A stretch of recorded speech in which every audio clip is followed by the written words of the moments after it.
Hi friends, Allison here for the Everyday Scrapbooker. Thanks so much for joining me again today. I'm sharing a brand new layout today. It's completely made with die cuts from my Cricut using Cricut Access, and there's also no mixed media. I'm totally going back to my roots with this layout and doing a traditional scrapbook layout with pattern papers, cardstock, and die cuts. There's just a tiny little bit of stamping, which you'll see later on in the video, but the bulk of this layout is like really old school. Have you ever done that? Just gone back to your roots and done something so simple but so gratifying? That was this layout for me. I also created this challenge or this layout for a challenge over at Paper Issues.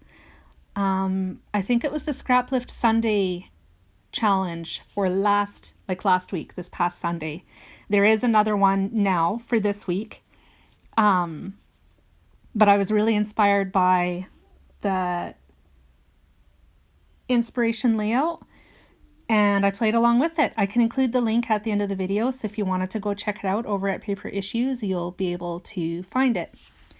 So the main part of that layout was utilizing a circle, and it was like a half circle, but they had it in the bottom right-hand corner of the layout. I moved mine up so it was on the center of the right-hand side of the page. I made it a scallop half circle. So the inside of the circle is white, obviously, and then the scallop portion of it is light pink. And then I used a yellow pattern paper from Close to My Heart that I've had in my stash for quite a while, and I decided to use that for the layout base. So the majority of the color scheme for this layout is going to be pink, white, and yellow. Well, actually, it's going to be more like pink, yellow, and blue with some white. At the end of the video, when I thought this layout was totally done, and then I decided that it wasn't, I trimmed off a 1/4 inch of two sides of the layout and matted a sheet of white cardstock behind it just to give it a little white border to help bring in a bit more white into the layout, because I felt like the white half circle just stuck out like a sore thumb. So to fix that, I added a little bit more white, and it was perfect. So as I was rambling on, you could see me putting the flowers together. There was a bunch of pieces to put together, the leaves and then the flower petals and then the center of the flowers. I glued the leaves and the flower petals together with my Tombow Mono, I believe. And then I glued the yellow center and then the white scallop portion together with the Tombow Mono. And then I adhered that portion to the rest of the flower with foam squares. And you can see me adding the foam squares to the title as well. To thin them out a little bit, I get the foam squares from Michaels. They are my favorites. I like using them. But I wish they came in a size that was just slightly smaller for thin and intricate images. To get around that, because as far as I know, they don't carry anything smaller, I trimmed those squares into half. So if you see me cutting apart my foam square sheet, that's what I'm doing, just so I can add foam squares to the title and more intricate details. Now I'm just adding some flowers around the page. I'm also adding a few flowers with foam squares as well. I think the rest are mostly just adhered with my tape runner.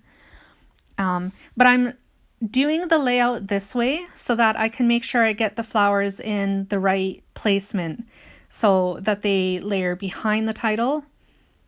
And yeah, so they layer behind the title so that it creates just a little bit more depth and dimension there. So before adhering the whole title down, I brought out some more of the flowers that I cut and secured them to the layout and then put the rest of the title on. So I still need the apostrophe, which you see at the very top there. I just grabbed it, and then the S, which was just stuck down. Long roundabout way to say I was trying to put the title over top of the flowers. So here's where the little bit of stamping is. On my Cricut design file, I actually have phrases added to the pennants.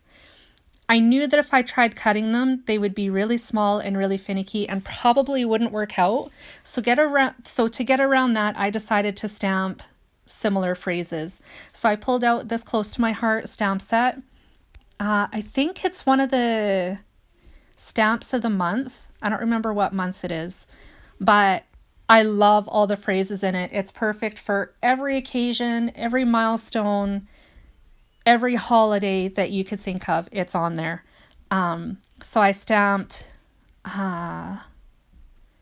like way to go and great job or good job or something along those lines. There's 2 little pennants and they're going to be adhered over the flowers. So I just added one to the top of the page and the second one is going to go in the middle of the page where the other 2 flowers are. I thought about adding a 3rd pennant at the bottom of the layout where the rest of the flowers are going to go. But instead of doing that, I just stamped the date next to them because I thought that'd be just too many pennants on the layout. This layout was really simple to make and came together super, super quickly.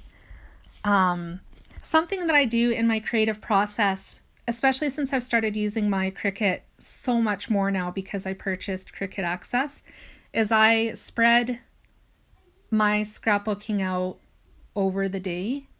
So if I'm going to do mixed media, I do that when I've got a few minutes to play. I get the gesso down and then I let it sit until it dries rather than using my heat tool to dry it. I found that if I use my heat tool, the paper warps a lot more. So I let it air dry and then there isn't as much folding and bending as it dries.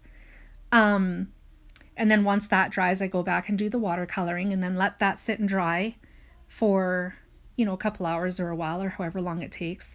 And then come back, do my cutting when I have a few more minutes. And that's what I did here as well. I just did all the cutting. So I had all the pieces that I wanted cut out and ready to go. And then when I had the time to finally sit down and scrapbook, which is usually in the evenings after supper, it's all ready to go. I glue everything together and then I put my project together. The last final little touch that I'm adding to this layout is on the centers of each of the flowers. I'm adding just a little bit of stickles. I think I used, must have been the gold. I thought I pulled out the pink, but maybe not. Anyways, I used stickles to add just a little bit of glitter to this layout because, my kids and glitter, they love their glitter. With that, my friends, this layout is done. Like I said, I was going to add a white border around the layout, so I'm just doing that now. I've added my journaling, and thank you so much for sticking with me till the end of this video. There are some close-ups if you wanted to check those out. And I will be back again very, very soon sharing a new process video. Thanks, guys. Talk to you later. Bye.